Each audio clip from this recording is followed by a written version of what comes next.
माळेगाव सहकारी साखर कारखान्याच्या निवडणुकीची आज मतमोजणी। माळेगाव साखर कारखान्यावर कोणाचं वर्चस्व राहणार याची उत्सुकता। स्थानिक स्वराज्य संस्थांच्या निवडणुकीच्या अनुषंगाने आज महायुतीच्या समन्वय समितीची महत्त्वाची बैठक। आगामी निवडणुकांच्या दृष्टीने महायुतीचं मेगा प्लॅनिंग। शतप्रतिशतच्या घोषणेनंतर आगामी निवडणुकांसाठी भाजपाच्या मोर्चे बांधणीला सुरुवात। मुख्यमंत्री देवेंद्र फडणवीसांच्या निवासस्थानी भाजपाच्या ॲक्शन प्लॅनवर आज संध्याकाळी बैठक। मिठी नदी गाळ उपसा घोटाळा प्रकरणी मुंबईतील ईडी कार्यालयाला आमदार प्रसाद लाड देणार भेट।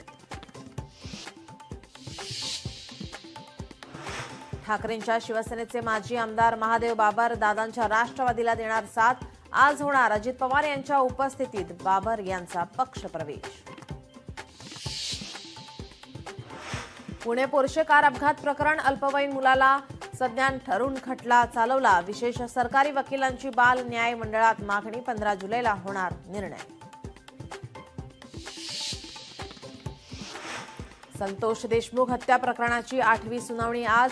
जिल्हा सत्र न्यायालयात सकाळी 11 वाजता सुनावणीला होणार सुरुवात। अमरावती जिल्हा बँकेचे अध्यक्ष आणि संचालक पदावरून बच्चू कडू यांना अपात्र केल्यानंतर नागपूर हायकोर्टामध्ये आज महत्त्वाची सुनावणी। बच्चू कडूंच्या अध्यक्षपदाबाबत फैसला होण्याची शक्यता।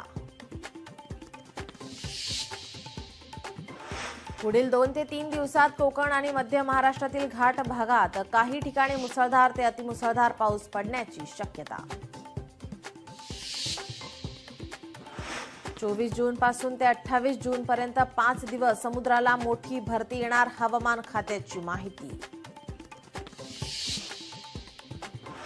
सासवडमध्ये माऊलींच्या पालखीला महावितरणच्या भोंगळ कारभाराचा फटका। तब्बल पाऊण तास वारकरी बांधवांना ठेवलं अंधारात।